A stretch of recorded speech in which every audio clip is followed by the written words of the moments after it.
ubushize ndi kwigisha urusengero rw'Imana kandi ntabwo ari isomo rishya. Iri somo ndi kwigisha ni ugusubiramo isomo nigisha kuri 29 z'ukwa gatandatu umwaka ushize nsoza inyigisho zo kuri kamere, ariko narisubiyemo kuko abajyaga babifata baradufasha bagatuma dusubiramo umuntu akamenya uko ibintu yakoze abikoze neza cyangwa nabi, none babiretse sinzi uko uzagenda. Icyo gihe nsubiyemo nasanze naratanze concentrate y'inyigisho ifite umumaro mu by'ukuri, niyo yari isozerezo ry'umwuka, mbitanga mu munsi umwe, none nahisemo kubirambura ngo mbishyire mu minsi 4 kugira ngo abantu basobanukirwe n'icyo kuva muri kamere kugera mu mwuka icyo ugomba gukora, ni gute dushobora kubana n'Imana, kuko nigisha ngo tumenye uko tubana n'Imana, uko dushyira mu bikorwa kuba abera n'abakiranutsi imbere y'Imana. Ntabwo kwera no gukiranuka ari amagambo turirimba, ni amagambo tubamo, ni ubuzima tubamo. Hanyuma rero tubamo gute? N'ibyo ngibyo nabahwituraga no kubamo kwera no gukiranuka. Noneho rero turi kubyiga muri kino gihe muri kuno kwezi ko kwiga iby'urusengero, ndagira ngo twige ibyo kwera no gukiranuka turi twebwe, tutari abantu bo mu kirere, sinzi abantu bavuga ngo byo mu cyuka no noya turi ku isi, ntabwo twari twagera muri icyo kirere. Hanyuma ku isi turimo twere kandi dukiranuke, nibyo inyigisho y'urusengero muri kuno kwezi iri kuganishaho. Reka mbibutse rero ibyo nigishije ubushize. Mu by'ukuri ubushize nigishije kubaka urusengero, ni ukuvuga kugaburira umubiri wacu, kuko urusengero twasanze ari umubiri wacu.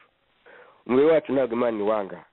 Umubiri wacu Imana yawushyizemo ubuhanga n'ubumenyi no kuwukunda, natwe dusaba ko tuwukunda, kandi umubiri wacu Imana yawitayeho nguweho hatari habaho n'icyaha. Imana yategetse Adamu kurya no kugaburira umubiri we, n'ibindi bikoko kurya no kugaburira imibiri yabyo, bitewe n'uko bari bakoze icyaha, n'uko yari yaremye imibiri myiza igomba kubaho kandi ikabaho iriye.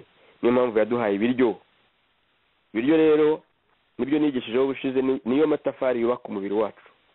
Noneho nigishije mu itangiriro, nasobanuye ukuntu Adamu atarakora icyaha, Imana iteganya nyine ko azabaho igihe kirekire, yamuhaye kurya ibiti bifite imbuto, akarya imbuto zabyo. Gusa amaze gukora icyaha, Imana yongera ku biryo bye. Ikirere munya kimeze nabi kuko ntabwo nzi impamvu telefone icitse. Imana ibahe umugisha nawe warutangiye kuturirimbira itunda babujwe n'Imana. Niryo hari n'andi menshi yo kurya batabujijwe. Ubwo rero naringeze yuko ibiryo by'umuntu Imana yabigennye ari imbuto ziva ku biti. Amaze kurya itunda yabujwe n'Imana, Imana imwongeraho kurya imboga rero zikaba zo zitabaho igihe kirekire nk'ibiti, zibaho amezi menshi n'5, 6, ubundi imboga nyinshi amezi 3 gusa. Bityo Imana yari igabanyije kuzabaho kwa Adamu, itiriwe imubwira ngo imyaka yawe ndayigabanyije, ahubwo nkubwiye ko uzapfa kuko wakoze icyaha, ariko imyaka ikagabanywa n'imirire ye. Mbere yaryaga imbuto zari kuzaba igihe kirekire, none hajemo imboga zibaho igihe gitoya, ubwo imyaka ye yo kubaho iragabanutse. Noneho kuva kuri Adamu kugera kuri Nowa, abantu bari bakirira imbuto n'imboga gusa, kandi n'ubundi babagaho imyaka myinshi, babagaho imyaka 800, 900. Adamu ndumva ari wageze mu 1000 ahari, cyangwa se nibuka hafi 1000. Noneho ariko ku gihe cya Nowa haba umwuzure, Imana irambiye ibyaha by'abantu, umwuzure wica abantu. Nowa avuye mu nkuge we n'abana be, Imana noneho ibaha ibindi biryo bishyashya. Imana yayivuze ngo ndifuza ko abantu batazajya barenza imyaka 120. Imana rero nabwo kugira ngo igabanye iyo myaka yo kubaho y'abantu, ibaha ibiryo bishya, ibaha apeti yo kurya ibyiyongereye ku mbuto n'imboga, yongeraho inyamaswa zose. Reka hambasome kuko mu kiganiro twagiranye n'ibibazo nyuma, numvise ari byiza ko mugira kumenya kukuzuye kw'ibi by'ijambo y'ibyo kurya Imana yahaye abantu nyuma y'umwuzure. Nyuma y'umwuzure turasoma mu itangiriro igice cya 9 umurongo wa 2 kugera ku wa 5, nari narasomye ubushize. Bikamasubiremo haranditse ngo inyamaswa zo mu isi zose n'inyoni n'ibisiga byo mu kirere byose bizabagirira ubwoba, bizabatinya. Murabihawe byo ni byuzuye ku butaka byose, n'amafi yo ku nyanja yose ibyigenza byose bifite ubugingo bizaba ibyo kurya byanyu, mbibahaye byose nk'uko nabahaye ibimera bibisi, ariko ntimukaryane inyama n'ubugingo bwayo nibwo amaraso yayo, kandi amaraso yanyu, amaraso y'ubugingo bwanyu sinzabora kuyahorera.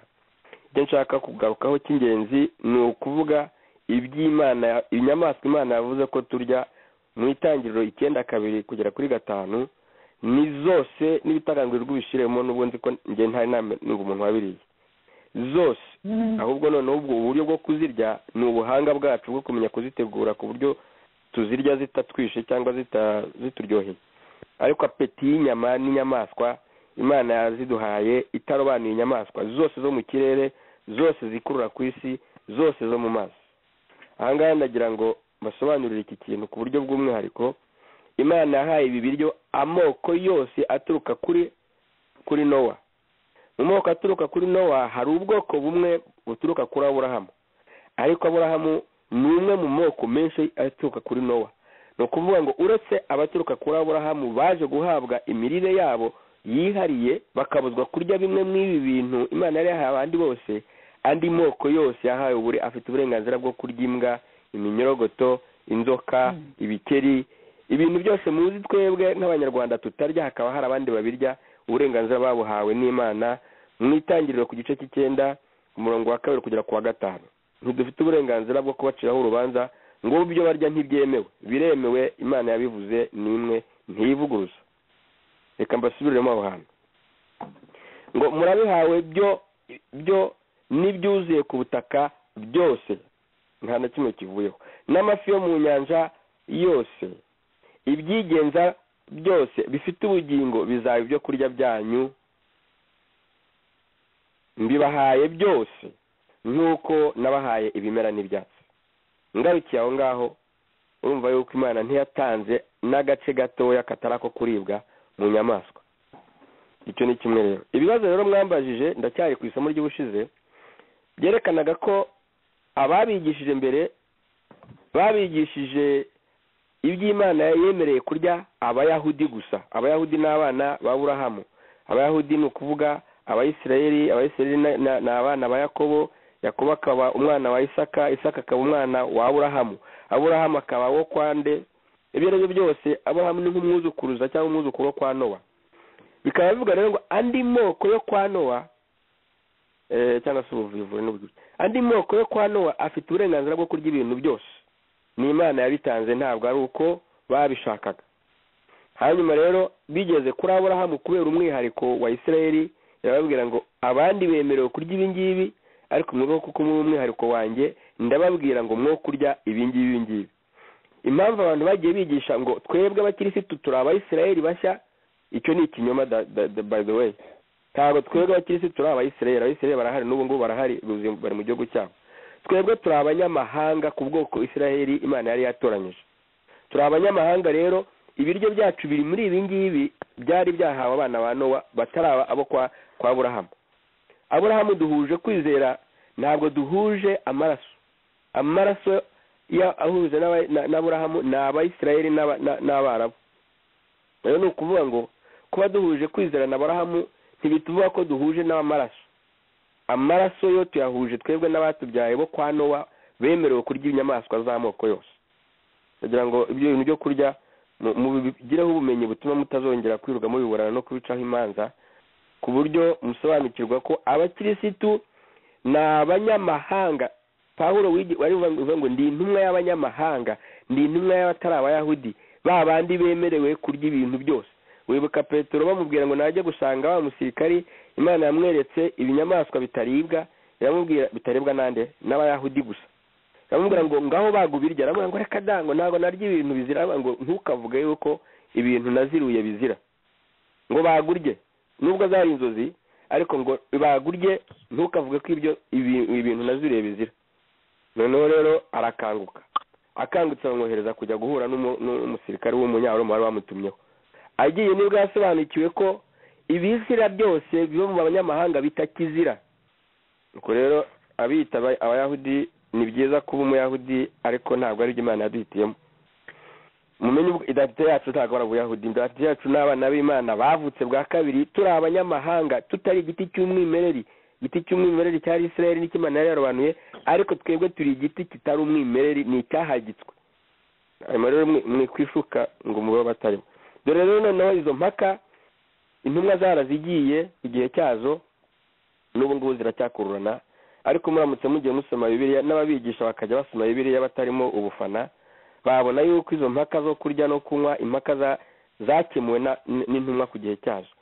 Turebe mu Baroma 14, mu Baroma 14 ku murongo wa mbere kugera ku wa gatatu, mbese no ku murongo wa mbere kugera ku 23. Abaroma 14 ushaka kujya gusomaho usoma umurongo wa mbere kugera ku 23, ariko ngiye gusoma nsimbagurika imirongo, ni igice kirekire kandi ntabwo ariyo nyigisho y'uno munsi. Nuko ngira ngo nsoze ibibazo byabajijwe binajyana n'impaka zabayeho mu bihe n'ibihe, zivuga ibyerekeye ibyo kurya bikwiriye n'ibidakwiriye. Ibyo ngibyo byari bikeneye Abayahudi, twebwe ntabwo bitureba nk'abakirisitu. Dore ngibi byanditse mu Baroma 14 kuva ku murongo wa 23. Reka nsoma wa mbere n'uwa gatatu, ndasoma nsimbuka ndababwira. Ndatangiye gusoma umurongo wa mbere ngo udakomeye mu byo yizera mu mwakire mwo kumugisha impaka z'ibyo ashidikanyaho. Umuntu umwe yizera ko ashobora kurya byose, ariko udakomeye arya imboga gusa. Urya byose yo guhinyura utabirya, kandi utabirya yo gucira ubirya urubanza, kuko Imana yamwemeye. Icyo kirumvikana. Niba utarya ibintu bujije kurya ni akazi kawe, ariko ababirya bihorere, nabo bafite umugisha w'Imana, nta cyaha barimo, nawe nta cyaha urimo.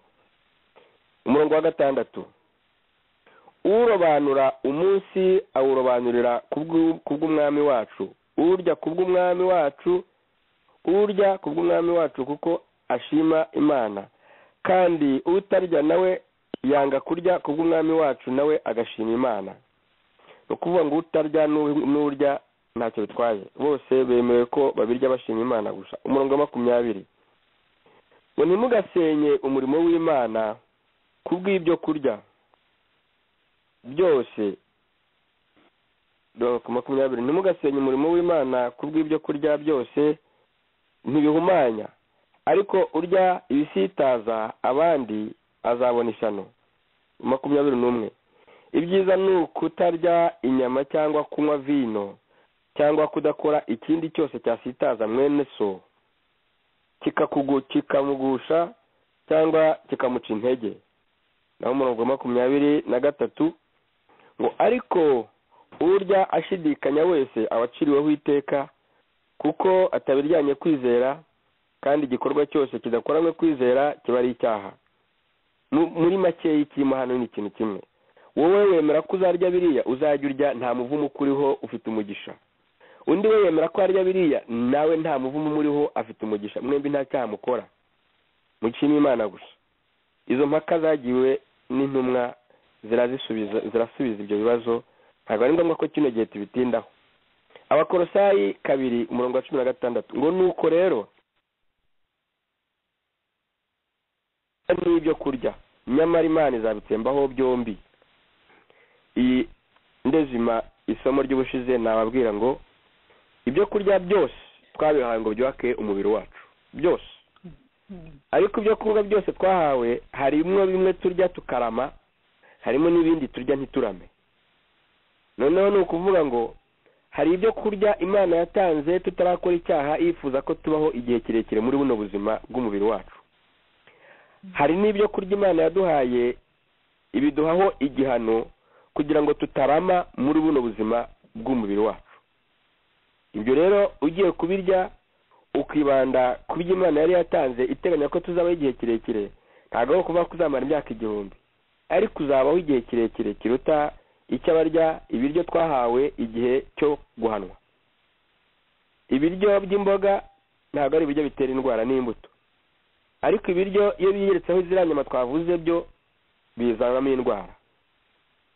Ni ukuvuga rero yuko iyo umuntu ajya gupfa ubundi yicwa n'ibintu byinshi, tuzabibona mu nyigisho z'ubutaha, izo cyane cyane izo gusenya urusengero zizaba ziza ku munsi wa 4, ku cyumweru ku wa 6 wa 4. Gusa icyo nshaka kubabwira ni kimwe, ni Imana yashatse yuko tutarama igihe kirekire ku isi, kandi kuhava ku isi tuzakurwa n'uko dushaje cyangwa tuzakurwa n'uko twarwaye cyangwa n'ibindi byago duhura nabyo. Ibyo byose rero biba hehe? Biba mu mikorere yacu. Ibyo turya biri mu bintu biduha kurama cyangwa se kutarama.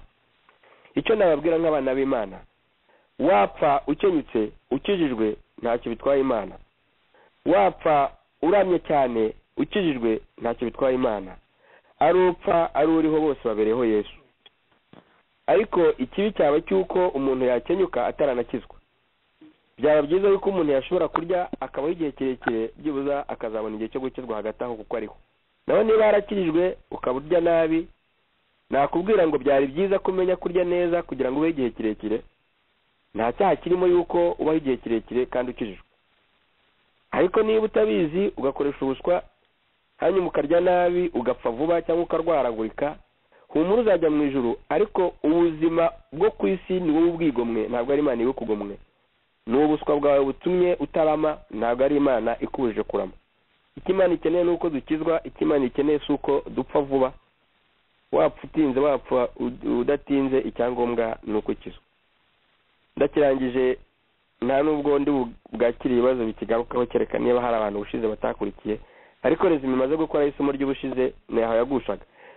Kugaburira umubiri wacu ni ngombwa kandi tukawugaburira neza. Uzahitemo kurya ibikukurama no kubaho igihe kirekire utarwaye kuruta kuba kurya ibituma utarama kandi ukarwaragurika.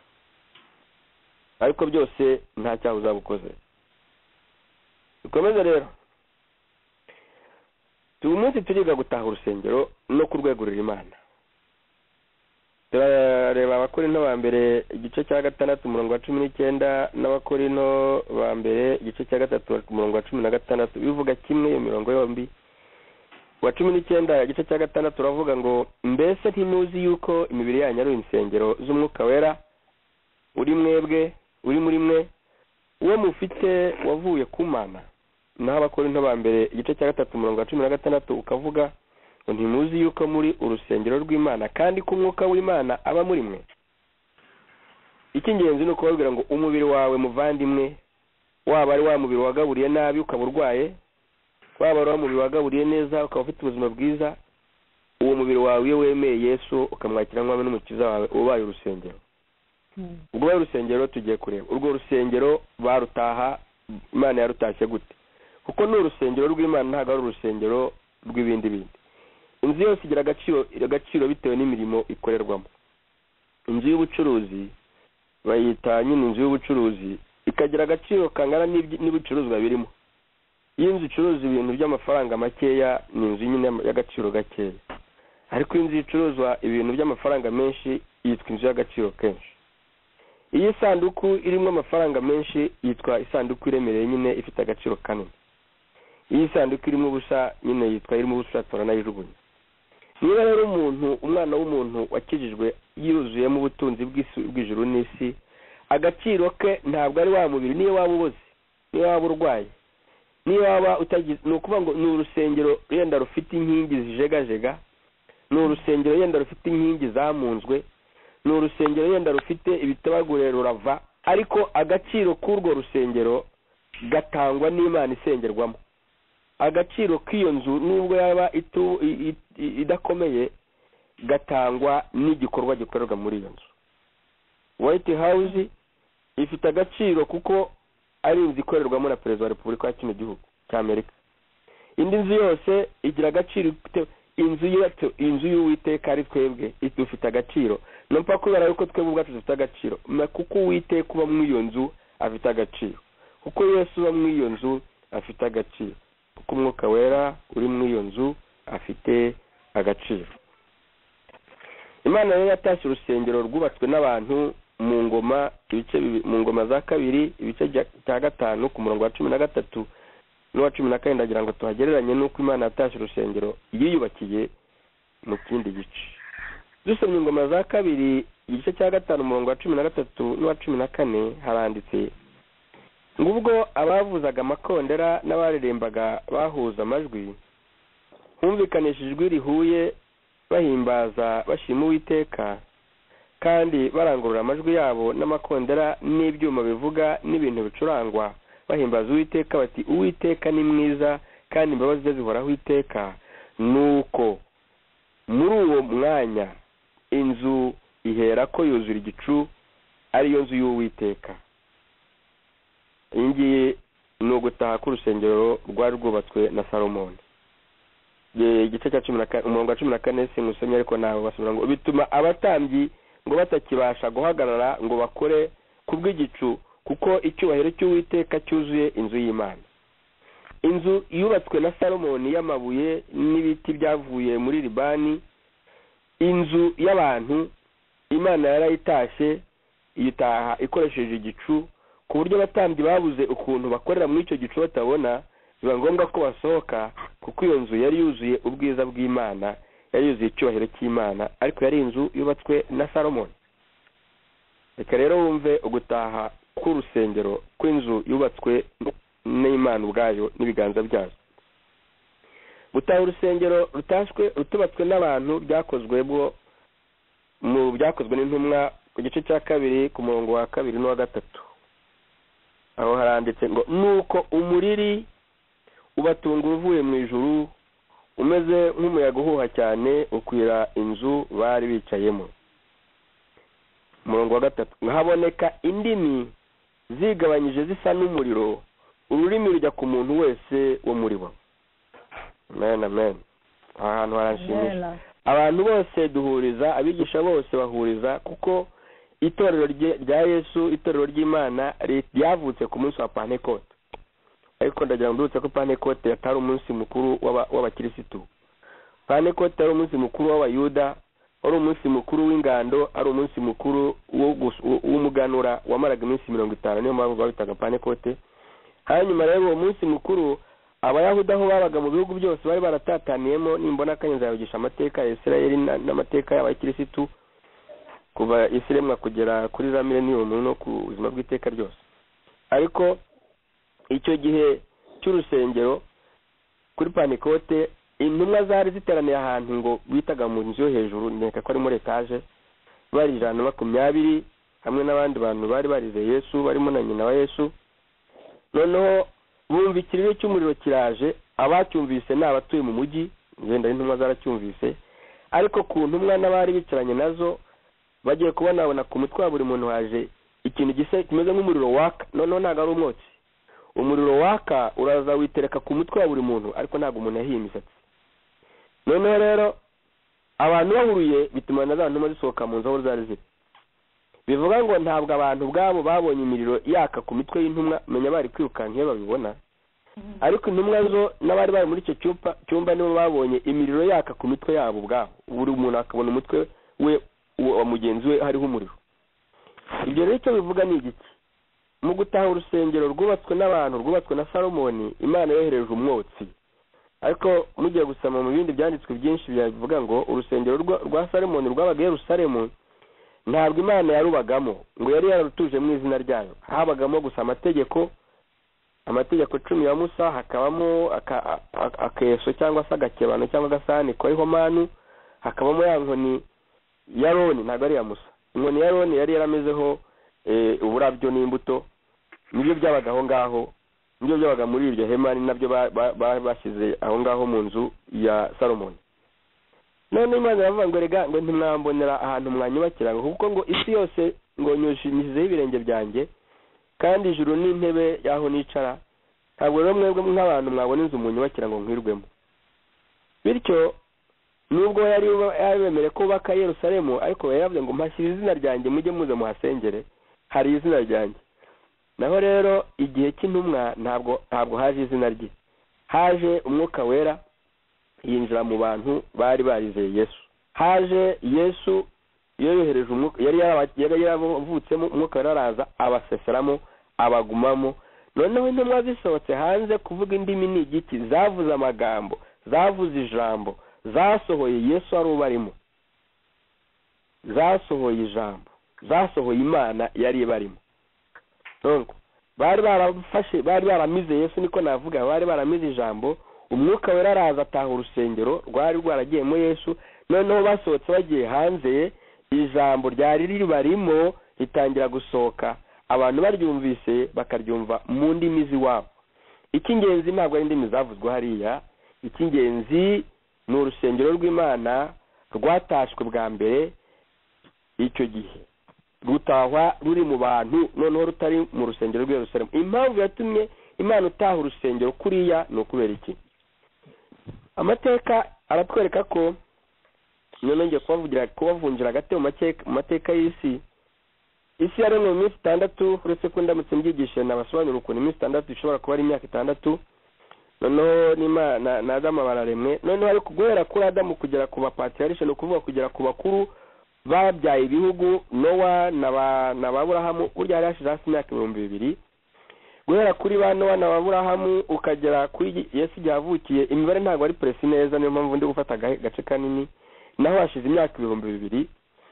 Noneho kuva kuri Adamu kugera kuri ba Nowa, abo bita abapatriarche na ba Aburahamu, imyaka 2000 byashize nta gihugu kiriho, kuko hariho ubwoko bumwe buvuga ururimi rumwe, nta gihugu cyari kiriho, hariho abantu gusa ngo kanaka byarwa na kanaka, kanaka byarwa na kanaka.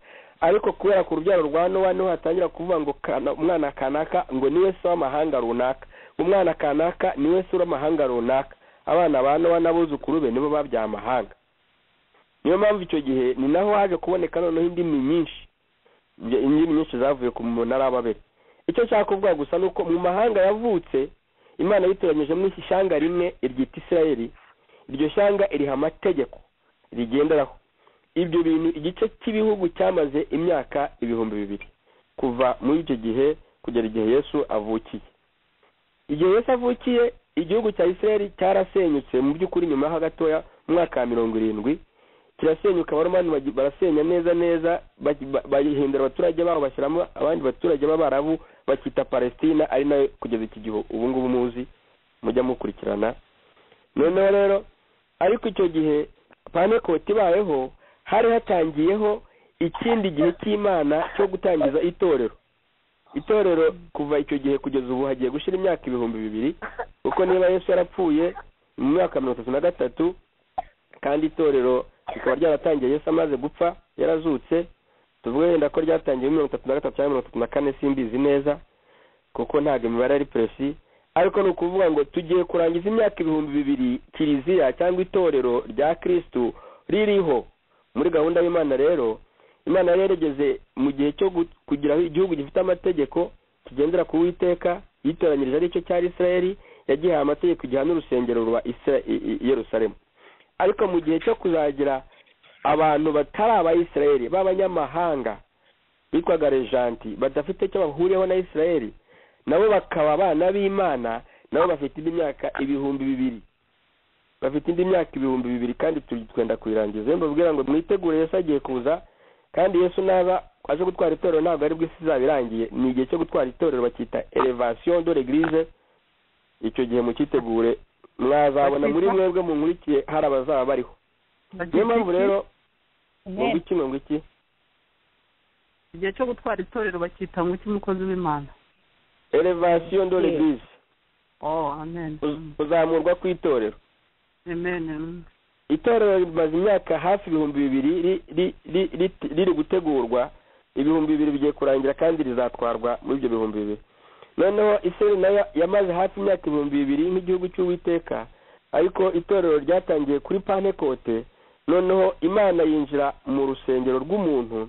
Uwo muntu kubera iki? Kubera ko ntabwo twari kuzajya kwese dushobora gusubira Yerusalemu nk'uko Isirayeli yashoboraga kujya Yerusalemu gusengera mu rusengero rwaho.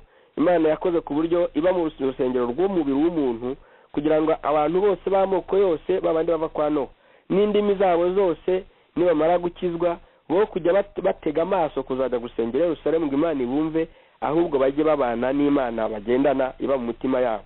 Kwakira Yesu, kwakira Umwuka Wera bizana Imana ikaza gutura mu rusengero rw'umubiri wacu, bityo tukayigenda naho tujya hariho hose. Ntabwo abantu bigishije bakunze kuvuga ko iki kintu cy'urusengero rumaze igihe kinini cyane rutabi Yerusalemu ruba mu mitima yacu. Ibi ngibi mu minsi ishize nagiye gusura ibihugu byo mu Burayi, nsanga insengero zabo zarasenyutse, abantu batakizibamo. Ndi gusenga mbwira Imana, ariko Mana rwose wagaruye ububyutse yarambwira ngo ariko mu kuki mutigihe muvuga abantu ngo nimusubire mu nsengero. izo nsengero abantu bari kuvamo n'izimeze nk'izi nsengero zari iz'i Yerusalemu, ariko insengero abantu batazigera bavamo ni insengero nari natoranyije, ni imitima yanyu n'imibiri yanyu. Umuntu wizeye Yesu ntabwo urwo rusengero aruvamo asajya he. Nimubona abantu batajya guterana mu nsengero nibyo bazivuyemo, ariko n'ubundi ntabwo arizo nsengero. Ziriya nsengero ni ishusho rya Yerusalemu ry'urusengero rwa Salomoni, ariko ishusho y'urusengero Imana yituriyemo kuva kuri Pentekote ni wowe nanjye twizeye Yesu. Urwo rusengero ntushobora kuruvamo iyo warugiyemo, ntabwo bishoboka. Niyo mpamvu bene data mutari mwasobanukirwa urusengero. Ibintu by'imirongo turimo ntabwo ari insengero zisanzwe, ariko tuba turi kubaka cyangwa turi kubwira Imana mu rusengero turimo twebwe. Niyo mpamvu rero ntimuzatangazwe no kubona n'insengero muri iyi minsi zitazongera no kubakwa cyangwa zuzura. Ntabwo ariko Imana yari yabiteganyije, nuko abantu batagize ubwenge n'ishurirwa ryo gusobanukirwa ko urusengero rw'i Yerusalemu rwasenyuwe gute, byagenze gute. Muri 70 nyuma ya Yesu abaromani baraje barusenya, birukana abayahudi nabivuze, bahashyira abantu bahita Abapalestina. Ejo bundi nyuma y'intambara ya kabiri y'isi mu 1945 Hitler yamaze kwica abayahudi, nibwo Nations Unies ni mujya mwumva icyo gihe yitwa Société des Nations, yavuze ngo noneho nimureba ahantu Israel yajya ibi gihugu. Israel bayishakiye igihugu, babanje kuyiporopoza kujya mu Buganda hariya hejuru y'iwacu mu Rwanda, Abayisraeli baranga. Noneho baravuga ngo igihugu cyabo barakizi, bazagisubiramo ni igihugu cya Kanani, ariko bagisubiyemo muri 1948. Ubwo Israel yari itabaho hagati ya 70 nyuma ya Yesu n'igihumbi 948. Ariko mu buhanuzi bwa Daniel igihe yasengaga marayika akamuzanira, Imana ikamuzanira mu marayika akaza kumubwira, yamubwiye ibihe bya Israeli. Yamubwira ngo hari igihe cy'iminsi 2 Israeli izaba itariho. Muri icyo gihe cy'iminsi 2 abanyamahanga bakazabona umwanya wabo, Imana ikabitaho. Abantu batari baragizwe igihugu n'ubwoko bw'Imana bakagira ubwoko bw'Imana. Iminsi 2 bivuga imyaka 2000. Bibiliya iravuga ngo umunsi ku Mana ngungana n'imyaka 1000. No kuvuga ngo Israeli yasenyutse muri 70, yongeye kuba 48 ejo bundi hashize imyaka 1840 ingahe, yari itabaho, ariko hari kubakwa ikindi gihugu cy'itorero ry'Uwiteka riri mu rusengero rw'abantu, ari ryo torero. Iryo torero rero Israeli itariho, ariko hariho amahanga yakiriye Yesu. Ni ukuvuga ngo muri iyi minsi Israeli turamutse tuyibariye iminsi 2 itariho, izagera muri 2070. Ni ukuvuga ngo mu mwaka w'2070 Israeli izaba yujuje imyaka 2000 mu by'ukuri ituzuye, itari Israeli yari yaravuyeho. Utese ko kivuze muri 2070 kandi yari yongeye kuba 1948. Nuko muri 1948 Israeli isubiye mu gihugu cyayo cyitwaga Palestina n'ubu bakirwana, ntabwo yashoboye kubona kapitali yayo yose. Yatangiye kugira kapitali yita Tel Aviv, noneho ariko umujyi kapitali y'Imana yari yaritoranyije ntabwo ari Tel Aviv, kapitali y'Imana ni Yerusalemu. Kandi ahari hubatse urusengero rwa Salomoni Yerusalemu, ubu ngubu hari umusigiti w'Abayisilamu. Ntabwo nshaka kuvuga atagira Abayisilamu bantera amabuye, kuko Imana ibwira Daniel amubwiye ngo ahera ngo hazajya ikizira. Ahera hari urusengero rwasengerwamo n'Imana, arirwo rwasengerwamo n'Imana, arirwo rwa Salomoni. Ariko uyu munsi mbabwira hamaze igihe kinini cyane hubatse umusigiti, kandi uwo musigiti uracyahagaze. Urusengero rwa Salomoni ntabwo bashobora kurwubaka kereka babanje gusenya uwo musigiti. Bivuga ngo Israeli nubwo ari igihugu, ariko Israeli ntabwo ifite umurwa wayo mukuru wa Yerusalemu wuzuye. Uwo murwa ugabanyijemo igice kimwe kikaba icy'Abayisraeli, ikindi gice ni icy'Abarabu bitwanye Palestina. Ndakeka ko cyo ningi bikeka ko mu mwaka wa 70 bizajya kugera Israeli 2070 yararangije gufata igice cyose cya Yerusalemu, ku buryo ishobora kuzasenyura musigiti ikubaka urusengero rwayo, kuko bafite n'ibikoresho barabiteguye birahari. Muzajye mureba inyigisho ziri kuri internet, ibikoresho byo kubaka urusengero rw'i Yerusalemu birahari, birateguye, bategereje igihe gusa ruzubakirwa. Bivuga iki rero? Ndagira ngo mbagarure no kubyerekeye byacu by'itorero. Itorero ryacu Israeli nimara kuba igihugu cyuzuye, ikaba igihugu cyuzuye, Imana Israeli ntabwo yigeze ikizwa mu by'ukuri nk'igihugu ngo yemere Yesu. itorero rizazamurwa, cyangwa se mbere y'uko Isirayeli iba igihugu cyuzuye itorero rizazamurwa, Yesu arijyane mu ijuru. Ntabwo azaza kurijyana, ntabwo azahagera ku isi, azahagarara mu bicu, ibyo biranditse, hanyuma aryizamure, abapfuye bazuke bamwizeye, abatarapfa bahindurwe bazamuke basange Yesu mu bicu, abajyane mu ijuru, bamareho igihe iminsi 7 cyangwa se imyaka 7 bakora iminsi mikuru y'ubukwe bwa ntama. Nyuma bazagaruka ku isi, Yesu agaruke ku isi aje gutabara Isirayeli, kubera ko izaba icyo gihe yugarijwe n'intambara zizaba arwana na Antikristo. Noneho icyo gihe Yesu azaza bavuga ngo azaba yaherekejwe na miliyaride, aherekejwe n'ingabo nyinshi. Izo ngabo nyinshi ni twebwe, ni abera bazaba baragiye mu ijuru bakaba baragarutse. Noneho rero nibagera ku isi, noneho Yesu azakandagiza ikirenge cye i Yerusalemu, umusozi ucikamo kabiri, atabara Isirayeli, abazaba bayigize abatsinde, batangira ibindi bihe bya millennium. Ibyo ni agace gato nagira ngo mbabwire ngo bemwe bantu mwakijwe mukaba mujenjetse, bemwe bantu mukizwa mukaba mucika intege, nimwitegure. Yesu ashobora kuza kuva none kugera ikindi gihe cyose. Donc ubu turamwegereye ko ashobora kuza gutwara itorero kuruta ibindi bihe, kandi nta kimenyetso kizagaragaza ko aje gutwara itorero. Nuko gusa azahagarara mu bicu abe bagahita bamusanga. Nta kindi kimenyetso. Ibi by'imyuzure bavuga nibi n'amakuba azabaho azagaragaza igihe Yesu azagaruka gutabara Isirayeli. Icyo gihe kazamubona nk'uwo babambye kandi bakamwemera ko aje kubatabara, bakamwizera. Ariko twebwe abamwizeye tutagombye ibyo bitangaza, twebwe tubikiye ibyindi byiza, mwitegure ko itorero rishobora kuzamuka vuba cyane. Ubu rero umuntu utarasobanukirwa ko turi urusengero rw'Imana yateganyije ibyo bintu byose, mu by'ukuri ndamukangura ngo kanguka, ibuka yuko tugiye itorero rishobora kuza gutwarwa atumoma. Nzabona igihe cyo kubigisha ibyo ngibyo maze kubanyuramo mu gihe gitoya. Nagira ngo mbabwire ngo Imana yatashye urusengero hashize hafi imyaka 2000, iruta mu birimi by'umuriro bitandukanye n'uko yatashye urusengero rwubatswe n'abantu, irutashye mu mwotsi cyangwa mu gicu. Imana ishimwe. Gutaha urusengero rero reka mbigarukeho. Donc nuko indimi z'umuriro ziza ku mitwe y'intumwa no ku bandi bari kumwe n'intumwa batashye urusengero. Noneho rero kwegurira Imana urusengero rero nibwo nagira ngo mbabwire yuko nimwebwe ntimukwita Abayisirayeli bafite amasezerano yabo n'Imana, ni igihugu cyatoranyijwe. Simbabwiye ngo si igihugu cy'Imana, reka. Ariko twebwe dufite amasezerano yo kuba umuganura w'abana b'Imana. Ntabwo turi Abayisirayeli bavandimwe, turi umuganura w'Imana, turi abana b'Imana. Twebwe turi abatoranyijwe, abo bavuye mu bihugu byose n'amoko yose no mu ndimi zose. Ntabwo dufite umuragwa umwe neza na Isirayeli. Isirayeli ni igihugu cyagendeye ku mategeko, Imana izagicira urubanza ikurikira amategeko. Twebwe turi ubwoko bwahagiriwe ubuntu, twakijwe ku bw'ubuntu, tuzacirwa urubanza hakurikijwe ubuntu. Ntabwo muzi privilege mufite, nicyo kibazo, ariko mubimenye. Abaroma rero 12 ku murongo wa mbere haranditse ngo nuko bene data ndabinginga kubw'imbabazi z'Imana ngo mutange imibiri yanyu ibe ibitambo bizima byera bishimwa n'Imana, ariko kuyikorera kwanyu gukwiriye. Nukuvuga ngo icyangaha imibiri yacu, imibiri yayindi musuzugura, imibiri yayindi tutagaburira neza, tutambika uko bikwiriye, iyo ngiyo niyo Imana ishaka ko ibi bitambo bidapfuye, bitarwaye, bizima, byera no kuvuga ngo byashyizwe ku ruhande by'umwihariko bishimwa n'Imana, noneho ngo bibe kwikorera kwanyu gukwiriye. Nukuvuga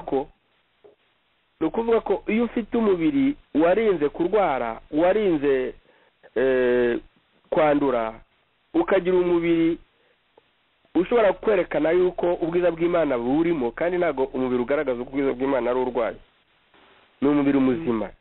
Ubwo mu by'ukuri ko gutunganya umubiri wawe ubarakoze igikwiriye kugira ngo Imana ifate umubiri muzima. Yego niyo urwaye irawemera, ariko byari byiza ko tuyiha Imana umubiri muzima. Umubiri wacu ufite ibintu bitatu bihuye n'ibintu byari biri mu rusengero rw'i Yerusalemu. Ngira ngo mbabwire, umubiri wacu ufite amatara. Itara ryakaga mu rusengero rw'i Yerusalemu ryakishwaga n'amavuta y'umwelayo, amavuta ya olive.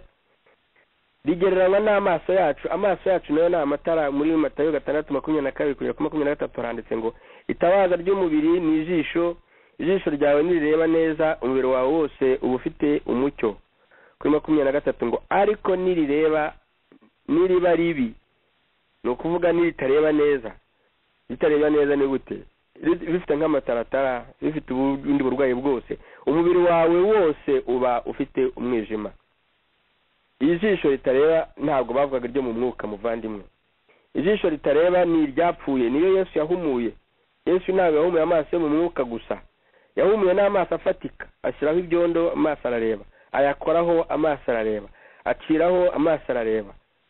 Amaso y'umubiri agomba kuba mazima kugira ngo arebe umubiri wacu nawe ube muzima wo kuba mu mwijima. Ayo maso rero nk'uko mu matara yo mu rusengero habagamo amavuta, akaba ari yatuma, kandi amavuta ashushanya umwuka wera, ari yatuma urumuri rwaka, no mu maso yacu harimo amazi. Amaso yacu burya afite amazi, ibintu bimeze nk'amazi cyangwa amavuta. Ntabwo mu maso yacu iyo barimennye baboneka ahazamo amaraso. Oya, muzige neza biology. Ijisho iyo barimennye havamo amazi, havamo ibintu bimeze nk'amavuta. Nabyo rero bivuga umwuka wera. Amaso afite ubushobozi bw'umuvuduko w'urumuri. Hano kubajyana muri siyanse cyane, nababwira iby'umuvuduko na fizike mukaza gutakara. Nshaka kubabwira gusa nuko nk'uko amaso yacu ari itara atumurikira, ni nako n'itara ryari mu rusengero rw'i Yerusalemu ryamurikiraga inkuta zari zihari. Abantu bagendaga muri izo nkuta. Amaso yacu rero aba itara ryiza cyangwa aba itara ricumbeka gute?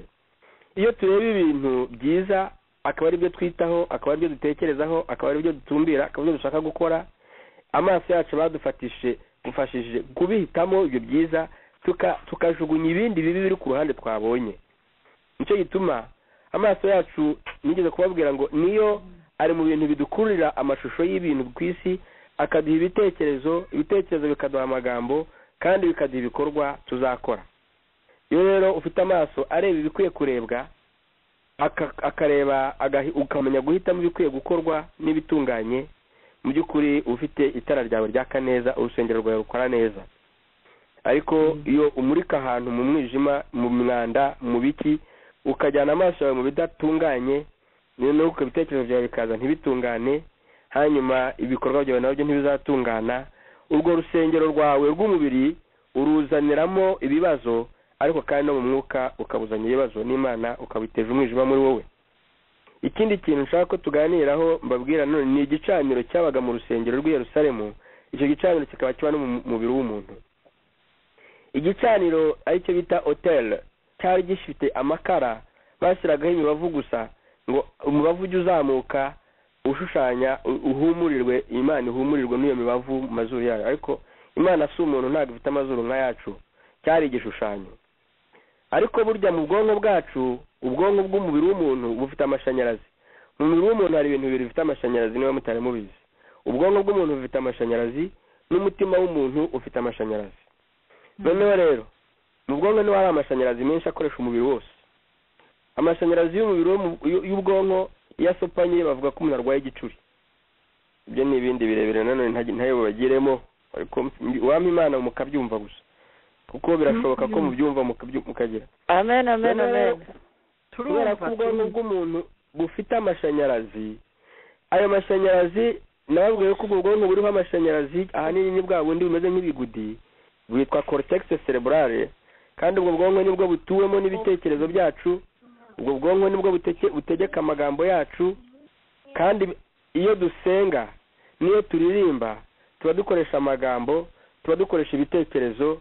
Noneho ibyo bintu ni ukuvuga ngo bituye muri bwa bwonko bumeze nk'ibigudi bufite amashanyarazi menshi. Kandi Bibiliya ikavuga ngo amasengesho yacu n'indirimbo zacu no guhimbaza kwacu n'ibitekerezo byacu iby'umukiranutsi ngo bizamuka imbere y'Uwiteka nk'umubavu uhumura neza. Ni ukuvuga ngo ibitekerezo byiza n'indirimbo n'amagambo meza biba biri mu bwonko bwacu bigaragarira ku munwa, biba bimeze nk'umubavu uteretse ku makara, nk'uko bawuterekaga ku makara yo mu rusengero rwa kera. Ariko noneho biba biteretse ku bwonko bwacu, nabwo bukaba ari amakara, n'amashanyarazi atazima. Uyu muriro ntiwazimaga, n'amashanyarazi yacu ntazima. kuva umuntu yaremwa mu nda kugera apfuye amashanyarazi y'ubwonko bwacu apfa iyo apfuye nyine baravuga ngo umuntu yapfuye. Burya kwa muganga iyo bajya bavuga ngo mujyane umuntu kwa muganga barebe ko yapfuye bareba ibintu bitatu. Bareba ko ubwonko bwe bwapfuye ni ukuvuga ko amashanyarazi yazimye, bakareba yuko umutima we wapfuye ni ukuvuga ko amashanyarazi y'umutima yazimye, bakareba ko guhumeka kwe kwarangiye. Ni ibintu bitatu byerekana ko umuntu yapfuye kwa muganga. Iyo bavuga ngo umuntu ngo ari ngo muri ngo guhumeka artificiel cyangwa ari ngo mu ubuzima biriya bw'ibipira bamushyiramo, ni uko baba batumye ubwonko bwe budapfa bakomeza bagashyiramo ibituma bukomeza kugumana amashanyarazi, bagatera umutima we bagashyiramo imashini zituma umutima udahagarara gukora, baba bawongereye amashanyarazi, noneho bagatuma icyo gihe ibihaha bihita bihumeka kuko byo bitegekwa n'amashanyarazi y'ubwonko n'amashanyarazi ava mu mutima.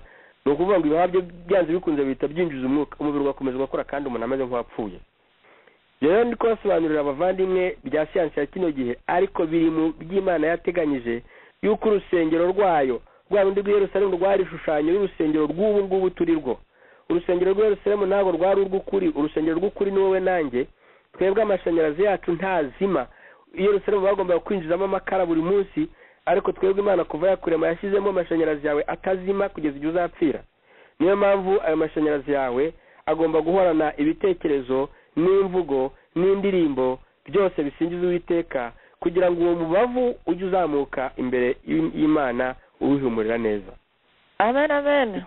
Icya gatatu ngiye kubabwira cyabaga mu rusengero Yerusalemu kiba no muri twebwe, ni amaraso ariyo bugingo bw'ibitungwa bazanaga ku kibesani cya zahabu bagashyira imbere muri urwo rusengero.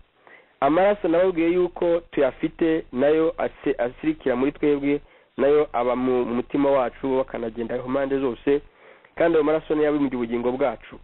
Amaraso y'igitungwa yari ishusho y'amaraso yacu mu rusengero. Amaraso y'igitungwa yari ishusho y'amaraso ya Yesu, amaraso ya Yesu y'umubiri we. Ntabwo ari umubiri wa undi, ntabwo ari uw'umwuka wera, ni umubiri yakuye kwa Mariya ntabwo ari na Yosefu.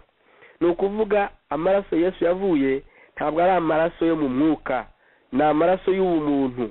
Niyo mpamvu amaraso y'igitungwa yashushanyaga amaraso ya Yesu, ariko ni nayo maraso yacu.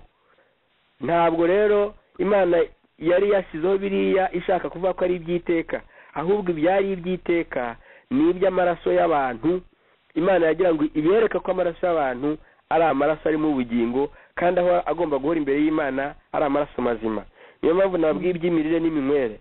Ibintu byongera amaraso cyangwa biyagabanya ntabwo ari umwuka, ni ibiryo. Iyo bavuze ngo umuntu agize anemi, ni imirire, ntabwo ari ikibazo kindi. Iyo bavuze ngo umuntu arwaye indwara cyangwa za kanseri z'amaraso, ni imirire, ni iminywere. Amaraso yacu ayo ngayo Imana yashaka ko bayitura, yashaka ko aba ari amaraso mazima. Niyo mpamvu amaraso y'igitungwa bayazanaga buri munsi, kubera ko amaraso iyo yirije umunsi atari mu mubiri arapfa. Noneho bugacya bakazana andi maraso y'ikindi gitungwa, bugacya bakazana andi, bugacya bakazana andi. Twebwe ntabwo Imana igomba kugenda yasukanura, ariko tugomba kuyayungurura turya neza, tugomba kuyayungurura dukuramo amarangamutima yandi mababwiye mabi. Amasantima mabi ni amasantima irimo za hormone mbi, nabwiye ko hormone zigenda mu maraso. Ibibiri katubwira ngo izuba ntirikarengere ku burakari. Ngiye narababwiye ngo birya ni ubumenyi bwa cya gihe. Izuba ntirikarengere ku marangamutima yari yo yose. Ibibiri yatubwira ngo buri munsi ngo ugira ibirushya byawo, ngo ashaka ijuru sufisa pene. Tujye twemera ibirushye by'umunsi bibi, ibyo ngibyo gusa. Umunsi ukurikiyeho dutangire bundi busha.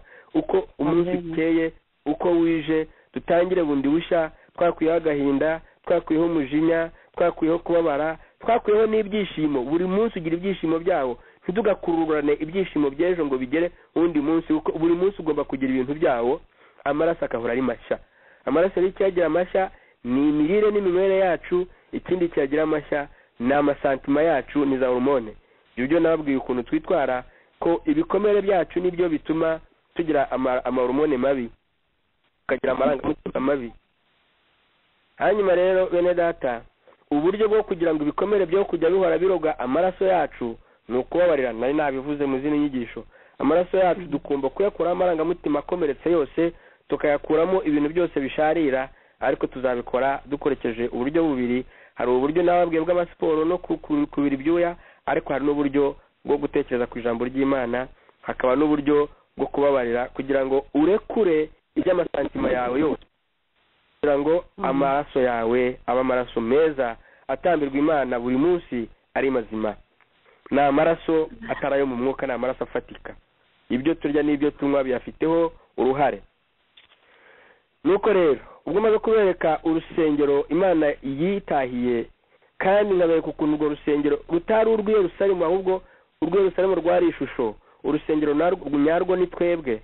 Kandi mu minsi iri imbere urwo rusengero, reka mbabwira kandi gashusho, nuko urusengero rw'i Yerusalemu rusenywa na Nabukadinezoro, umwuka w'Uwiteka yari yararuvuyemo arigendera. Ibyo muzabisoma, Ezekiel yarabivuze, umwuka yari yaravuyemo arigendera, umwuka wera. None rero natwe umwuka azava muri uru rusengero igihe abana b'Imana bazazamurwa na Yesu. Ni ukuvuga ngo abapfuye bizera bazazuka, abazaba batarapfa bahindurwe, umwuka w'Imana ahita baterurana nawe, bazamuka basange Yesu, isi isigare nta mwuka wera ifite. Nibwo Antikristo udashobora gukora.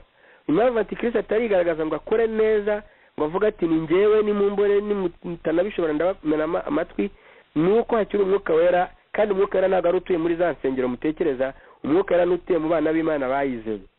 Uwo mwuka wera nawe azajyana n'urwo rusengero arujyane mu ijuru, hanyuma isi izasigara rimwe ubusa itarimo umwuka wera.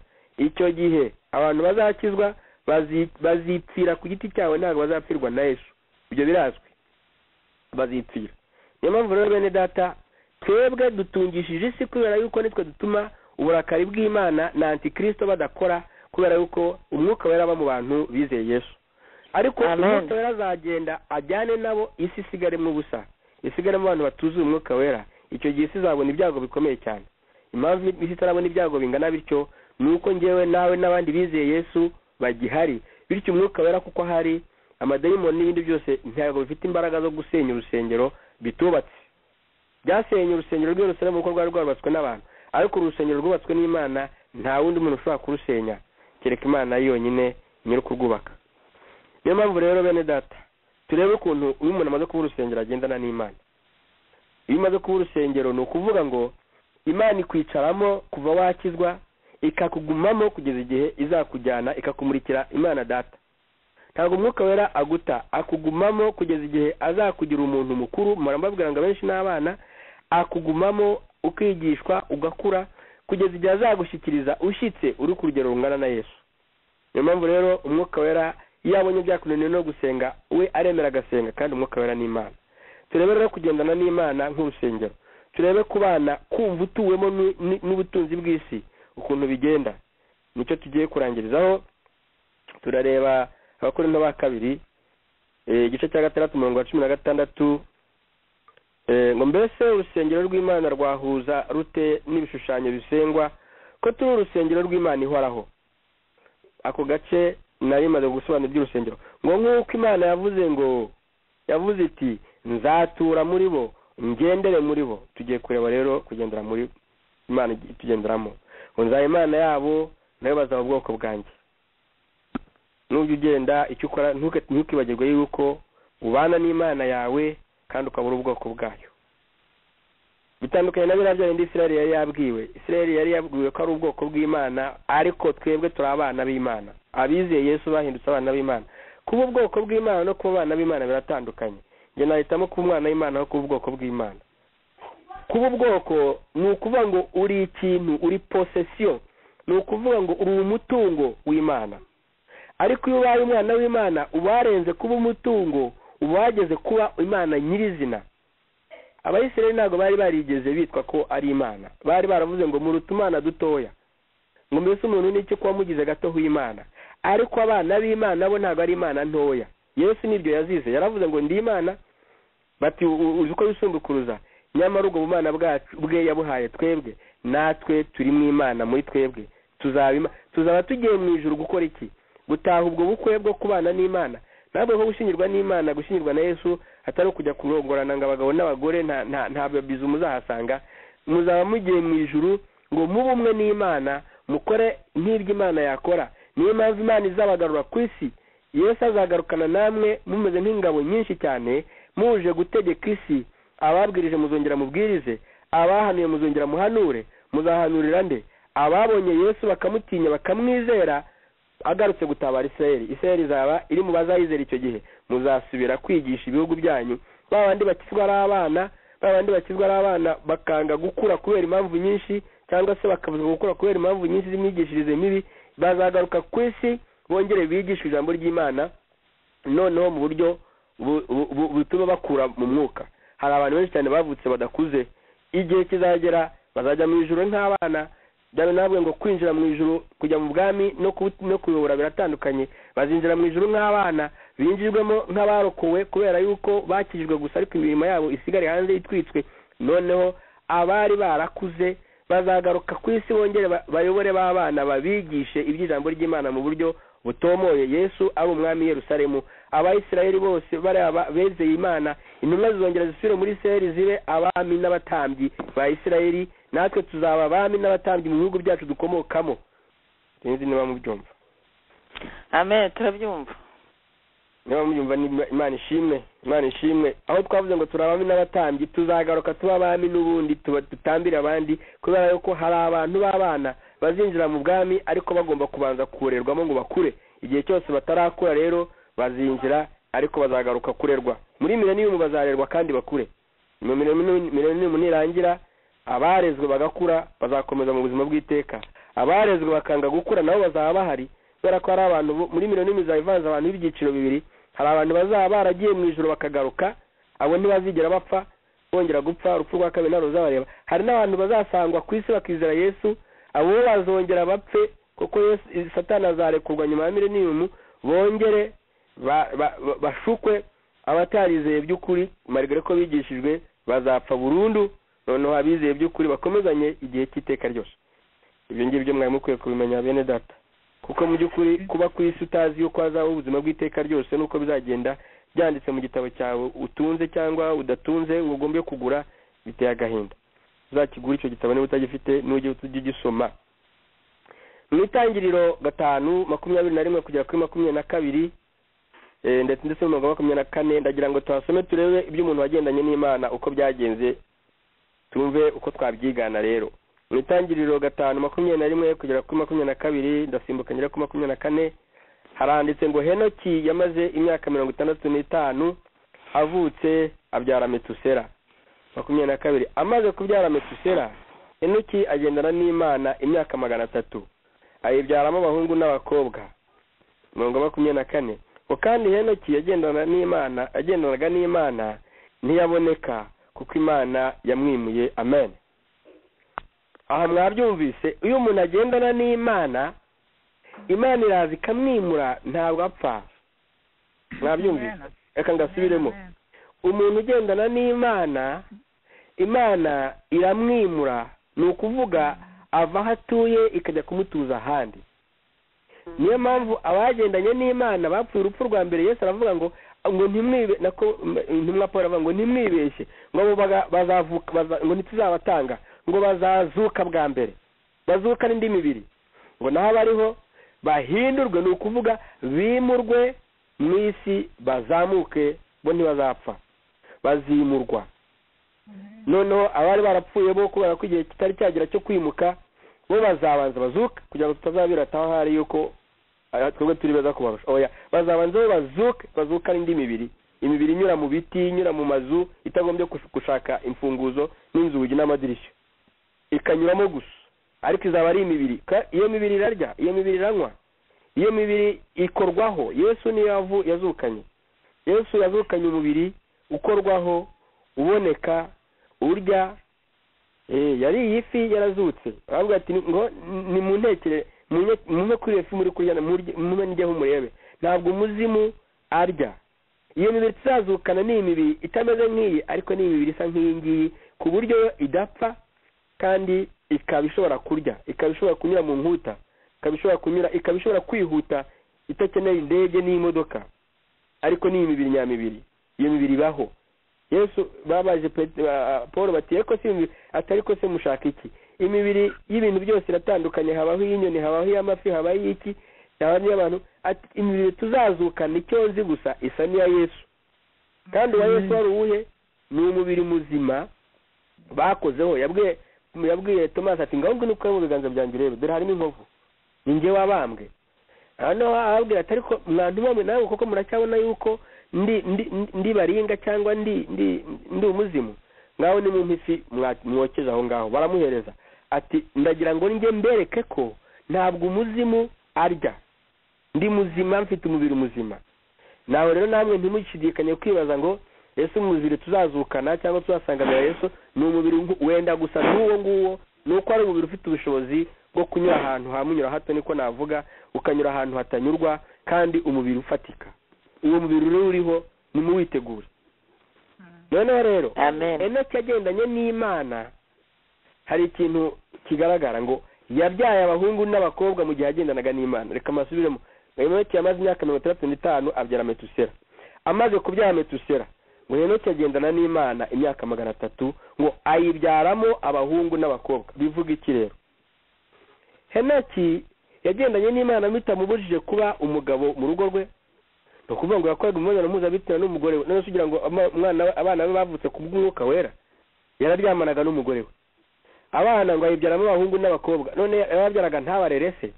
Niba baragombaga guhekwa yarabahetse, niba baragombaga guhingirwa yarabahingiye, niba baragombaga kandi guhinga nimutekereza ko ari byazanwe n'umuruho n'icyaha. Reka da na Adamu baramubwiye ngo tuguhaye jaride yo kugira ngo uzayihinge, ntabwo ari icyaha cyazanye guhinga. No kuvuga ngo Enoki nk'umuntu wagendanaga n'Imana ntibyamubuzaga gukora imirimo agomba gukora, yo guhinga, yo kweza, yo korora, yo kurera abana, yo kubasabira, yo kubashingira, yo kubitaho, yo kwita ku bintu byose. Mu by'ukuri kugendana n'Imana ni ukuvuga ngo ntabwo bibuza umuntu kujya mu ishuri, ntabwo bibuza umuntu kujya guhaha, ntabwo bibuza umuntu kujya mu kazi, ntabwo bibuza umuntu kuba umuyobozi runaka, ntabwo bibuza umuntu kuba uyoborwa runaka. Ni ukuvuga ngo kugendana n'Imana ntibyakubuza gucuruza, kugendana n'Imana ntibyakubuza kuba mwarimu, kugendana n'Imana ntabwo byakubuza kuba umuganga, kugendana n'Imana ntibyakubuza kuba kugendana n'Imana ntibikubuza kuba umupolisi, kugendana n'Imana ntabwo ikintu ukora cyose ushobora kugikora kandi ugendanye n'Imana. Igihe cyazagera ukimurwa, ntabwo bivuga ko igihe kizagera ukimurwa ukava aho utuye ukajya gutura ahandi. Haleluya. Amen, amen, amen, amen. Uri kubyumva? Noneho rero ni gute umuntu agendana n'Imana atwaye imodoka? Ni gute umuntu agendana n'Imana abyara, aheka, acuruza, abumba amatafari, yigisha muri kaminuza cyangwa muri primaire, avura abarwayi, ahinga imboga n'inyanya n'amatomati n'ibiki byose? Ni gute umuntu agendana n'Imana ari umudepite, ari perezida wa repubulika, ari umucamanza, ari imirimo yose muzi? Ni gute umuntu agendana n'Imana? Ibyo nari nayibabwiye. Imana ntabwo iba mu ijuru gusa. Imana uretse ko mu mutima wawe, ariko Imana iba mu ijambo ryayo. Uburyo bwiza bwo kugendana n'Imana uri konsiya yuko mugendana ni ukwinjiza ijambo ry'Imana mu mutima wawe, ni ukuryinjiza mu bitekerezo byawe, ni ukuryinjiza mu bintu byose ukora. Uburyo bwiza, ndagira ngo mbibutse ubuhamya mwese mujya mwumva abantu bakubwira umukozi w'Imana aduha ubuhamya byagenze gute, akakubwira ngo abenshi njya numva bavuga ngo nyimara gukizwa ngo namaze umwaka ngo nsoma Bibiliya ngo ndayirangiza. Abandi bakakubwira ngo nyimara gukizwa ngo nabaye mu rusengero nsenga mara amezi angahe cyangwa namaze imyaka angahe. Muri rusange kirimo cy'ingenzi ni ukuvuga ngo iyo umuntu amaze kwakira Yesu, hari igihe amara ashakisha gutunga Imana, ariko abenshi uburyo bwo kuyitunga ni ijambo ry'Imana basomye, ni ugusoma Bibiliya. Abantu bakirijwe bagasoma Bibiliya kuva mu ntangiriro kugera mu isubizo, nibo bavamo bavuga butumwa. Ntabwo Imana ibabonekera ngo ibahe ijambo ngo jya kwigishira ijambo ngo upakiyemo. Ibi ngibi nigisha ntabwo Imana yaje ngo mbwire ngo Faida byuka fata ijambo, hasi ko byagenze. Ahubwo njyewe yahise mbwira ngo Bibiliya niho uzakura ibisubizo by'ibibazo byawe byose. Nangira gusoma Bibiliya nyishakamo ibisubizo bisanzwe, nyishakamo amafaranga, nyishakamo imineke, nyishakamo imyenda, nyishakamo gutsinda, nyishakamo imigisha yo ku isi. Ariko nubwo nayisomaga ndashakamo Imana, nkajya nsoma Bibiliya nkumva ndayumvise, nkumva ndayumva. Igihe kiza kugera bya bindi nasomaga ntazi yuko ndi kwinjiza mu Imana muri njyewe, ntazi ko ndi kwinjiza mu ijambo muri njyewe, nza gusanga rya jambo ryarakuze ku buryo mbwira umuntu ndi kwigisha imibare nkamuha urugero rwo muri Bibiliya, ku buryo mbwira umuntu ndi kwigisha ubuganga nkamuha urugero rwo muri bibiliya, ku buryo mbwira umuntu undi kuvuga gukora imihanda nkamuha urugero rwo muri bibiliya. Kubera iki?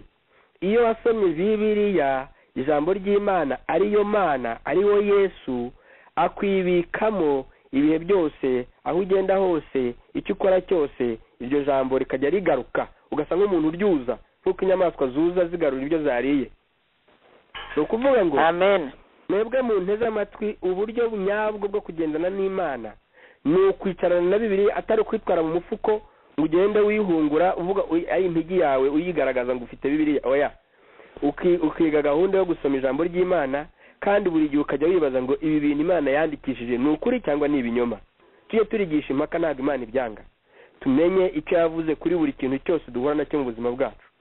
Iyo nsobanurira ijambo mwashyiramo ibintu bya kino gihe, mutekereza ko ibyo bintu bya kino gihe mbikura hehe? Ngenda nababwiye ngo ndebe ibintu bya kino gihe, ariko buri gihe nkavuga ngo ijambo ry'Imana ribivugaho iki? Ese ikintu Imana ivuga ku iyi Sinowe ni igiki?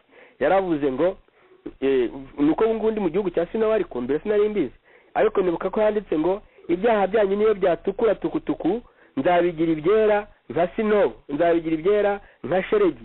Shelegi niyo Sinowe, shelegi niyo ni neje. Ni ukuvuga ngo niyo mwaba mufite ibyaha bitukura tukutuku, ariko nzabagira bera nk'uko mwabonye shelegi cyangwa Sinowe cyangwa neje iba ari umweru. Ni ukuvuga ngo Sinowe iyo hanze ubona yaguye, kuvuga ngo abanyamerika y'amajyaruguru ngo babaye frigorifiye, ngo babaye freezed. Iyo freezing ku muntu wasomye Bibiliya iramubwira ngo mbega umweru wa Sinowe, burya ibyaha byanjye byaragiye nk'uko iyi Sinowe isa, nanjye niko nsigaye nsa. Ibintu byo mu buzima byose iyo wasomye ijambo ry'Imana, buri gihe usanga Imana yaragize ikivugaho. Iyo Sinowe ivuyeho hakazaho spring, hakazaho printer, hakaza uburabyo mu mirima, ukabona ibiti byose birabije n'amabara atandukanye. Urabyitegereza ukavuga ngo ya baba, ngo muri Bibiliya haranditse ngo Imana yita ku burabyo nk'ubu ngubu, ngo ariko njyeweho nduta ubu burabyo inyitaho kurusha ibiti byose yambitse amabara meza. Ukasanga spring ntabwo ari spring, ahubwo spring ni ijambo ry'Imana wasomye utabitekerezaga, ariko igihe kiraza kugera printer yaza ikazana indabyo, igihugu cyose kikaba indabyo, ugahita uvuga ngo ya baba, ubu bwiza bwose bw'iki gihugu ndaburusha, kuko Imana inkunda kurusha ziriya ndabyo, Imana yanteganyije kurusha ziriya ndabyo, ibihe byose yantegetse. Wowe ubuntu bw'Imana bubabamo, Imana iba muri mwebwe, ariko kugira ngo muyinjizemo, kugira ngo mwikonsakre, nimusome ijambo ry'Imana. Noneho rero kambere kuko ijambo ry'Imana, ijambo ry'Imana turisoma mu buryo bwinshi. Njye ngitangira gukizwa nitabaje ibitabo by'abantu bitaga abasomyi ba Bibiliya, ni umuryango witwa Lecteur de la Bible. Abo bantu bagira igitabo kiguha uburyo bwo kuzajya usoma Bibiliya, ku buryo mu myaka 6 uba warangije kuyisoma. Noneho bakavuga ngo buri munsi ujye usoma dore niba uzajya wibaza. Ni uburyo budakomeye pe, bakubwira tusoma gutya ukibaza ibibazo. Ahanini ibibazo byari kuvuga ngo ikintu nasomye numva nkwiye gukora ni igiki. Icya kabiri, ikintu nasomye numva ndakwiye gukora ni igiki mu byo ngibyo. Icya gatatu, ikintu nasomye numva gihuye n'ibintu byo mu buzima ni iki. Ahanini ugafunga ukigendera, ejo ukazongera ugasoma hakurikiyeho, ukavuga ngo ikintu usomye aha ngaha numva cyo gukorwa ni igiki, ikintu usomye aha ngaha kitari cyo gukorwa ni igiki. Ubundi ibi bintu bihure n'ubuzima ndimo, ugakomeza. Umuntu akamara imyaka 6 arangije gusoma Bibiliya. None abantu mu mazi imyaka 40 mukijijwe, 20 mukijijwe, maze imyaka myinshi mukijijwe, ariko nturasoma Bibiliya ngo irangize, kandi urifuza ko Imana iguturamo, kandi Imana ituye mu ijambo ryayo. Iryo jambo ntiriba mu mutima wawe, iryo jambo ntiriba mu bwonko bwawe, ubwo se uravuga ngo Imana ngo uyifite ahagana he? Mu amasengesho uyu usenga uvuga ngo iki? Abasenga by'ukuri uyu mwuka asenga asohora ijambo. Wowe usenga usohora iki? Abirukana amadayimoni bayirukanisha ijambo. Ni ijambo ry'Imana, ntabwo ari ijambo ryawe. Wowe iyo urikana amadayimoni yirukanisha irihe jambo ryanditse ahagana he? Imana itubabarire. Niko muvandimwe, mwinjize Imana mu mitima yanyu, nimusome iryo jambo muribike mu mitima yanyu. Aho niho habamo imigisha yose, aho niho habamo ubutunzi bwose, aho niho yavuze ngo nimugende nimusomere ijambo amanywa nijoro muzabona imigisha iyi. Ntabwo yavuze ngo nimugende nimupfukama mukavuga mu ndimi amanywa nijoro ngo muzabona imigisha. Ntabwo ariko yavuze ngo nimusomere ijambo mukaryihweza mukaritekerezaho amanywa nijoro ngo muzera imbuto zanyu ibihe byose, muzaba nk'igiti cyashoye ku ruhande rw'umugezi, iyo izuba rivuye kirakomeza kikera, n'imvura yagwa kigakomeza kikera, ngo nta gihe na kimwe kitera imbuto gikwiriye igihe cyacyo. Iryo jambo abantu badasoma batitaho niryo ririmo imigisha, niryo ririmo Yesu, niryo ririmo Umwuka Wera, niryo ririmo Imana Data. Iryo jambo si ngombwa rese mwumva ko azava mu ijuru akaza gute? Yarabwiye ngo yicaye mu ijuru, ikibuno cye kiri mu ntebe yo ku ijuru, ibirenge bye biri ku isi, ariko kugira ngo aze akwirwe mu mitima yacu, akurwe mu bwonko bwacu, akwirwamo mu buryo bw'inyuguti. Ijambo rero ntabwo ari ukurisomerwa gusa, ntabwo ari ukuryisomera gusa, ushobora no kurisomerwa. Hateye za Bibiliya z'amakasete, hateye za Bibiliya mushobora gushyira mu modoka zanyu, mugashyiramo kuri za flash disk, byo bita ngo za USB keys. Izo za Bibiliya z'amagambo zagenewe mu by'ukuri abantu batazi ku badafite amaso, bapfuye amaso ariko bafite amatwi akora. Mwese nimuzigure. Imodoka zanyu nimukuremo imiziki ya za ndomboro n'ibindi byose ntazi, imiziki igezweho kino gihe, nimushyiremo na kasete iriho Bibiliya. Mufite amafaranga menshi, nimugure Bibiliya ya kasete bashyira muri modoka ukagenda wumva. Bibiliya nyinshi ushobora no kuzitereshereza kuri internet. Hari Bibiliya z'igifaransa batereshereza kuri internet, hari na Bibiliya batereshereza kuri internet, hari Bibiliya y'ikinyarwanda Nouveau Testament batereshereza kuri internet. Izo Bibiliya zose ushobora kugenda uzumva, na amajwi. Nimukuremo ibidafite umumaro mu mirimo yanyu, nimushyiremo ibifite umumaro. Niba mwageze mu biro byanyu ukaba uri mu kazi, kompiyuta yawe shyiraho agace karirimba ibya Bibiliya, kavuga ibya Bibiliya. Niba udashobora kuyisoma, yitega amatwi. Hagarika kuvuga ubugambo bwinshi, Imana ubugambo irabuzi. Abantu baravuze irabizi, n'ibyo batavuze irabizi, ariko ntabwo abantu bari kumva Imana, ntabwo abantu bayiteze amatwi, kandi Imana iri muri Bibiliya. Ni mu multiply uburyo bwose bwo kugira ngo ijambo ry'Imana ribabemo ryuzuye. Internet yarateye, hari abavuga butumwa benshi. Shaka abavuga butumwa, wishaka imiziki ya YouTube idafite akamaro. Shaka ijambo aho riri, aho risobanuye, rikurikirane. Muri Bibiliya, muri internet abayifite muyikoresha ubusa.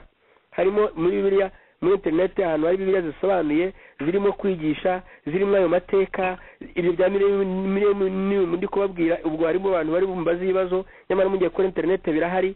Ubwo harimo abantu bari bazi, nyamara mugiye murakoresha iki ibintu bya kino gihe bishobora kubaha Imana ngo muyitunge?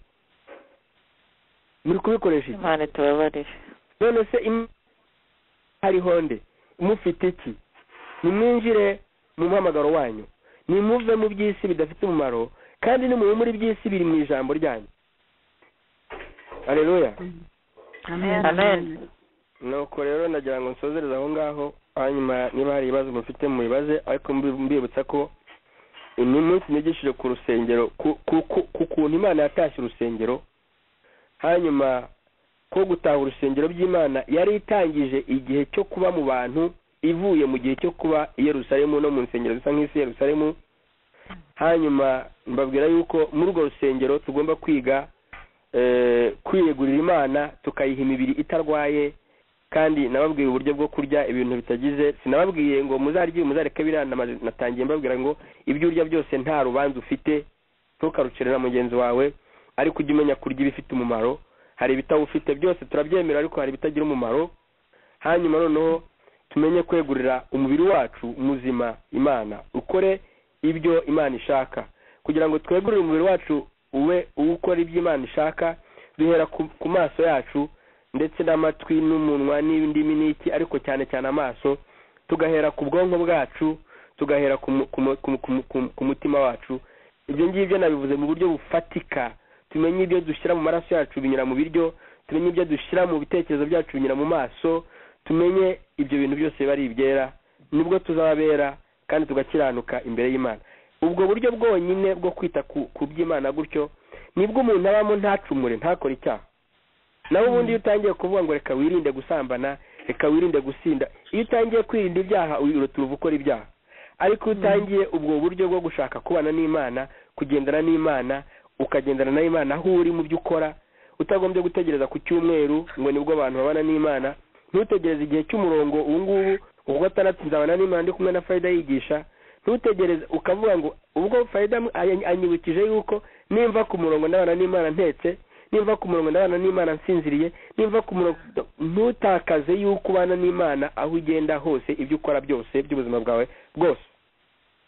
Nindamuka ngiye kwigisha mu kwa gatatu, kuko njyewe nigisha nsimbutse ukwezi kumwe kugira ngo mbone uko nduhuka, ndumva Imana ninshyira ku mutima, nayisaba ko yanshyira ku mutima kuzabwira ibyerekeye gukorera Imana. Kuko abantu b'abakozi b'Imana mujya muvuga ni bake cyane bakorera mu rusengero. Abenshi mu bakozi b'Imana bakora hanze y'urusengero. Abenshi mu bakozi b'Imana nawe yatoranyije ngo babibe imbuto hanze, ngo borore, ngo babaze, ngo bacure, nibarangiza ahubwo baze gutungisha urusengero.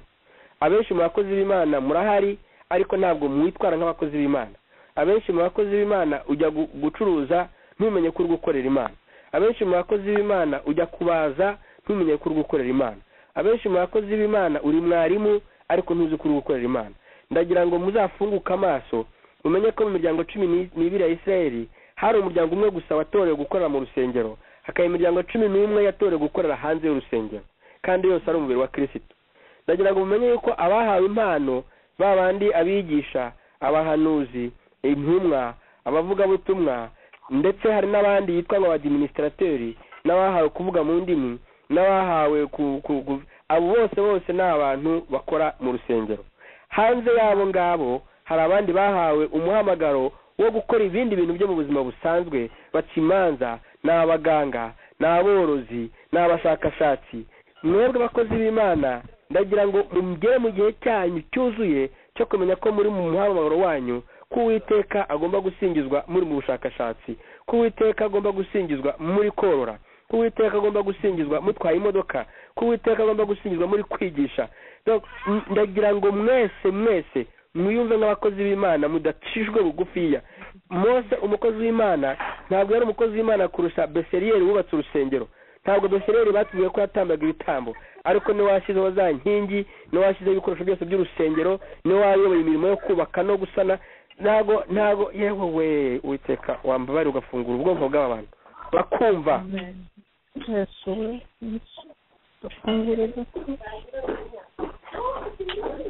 Reka mbareke mbasubije ijambo namwe, niba hari icyo munyongerera mucyongereho, niba mubaza mubaze. Imana ibahe umugisha.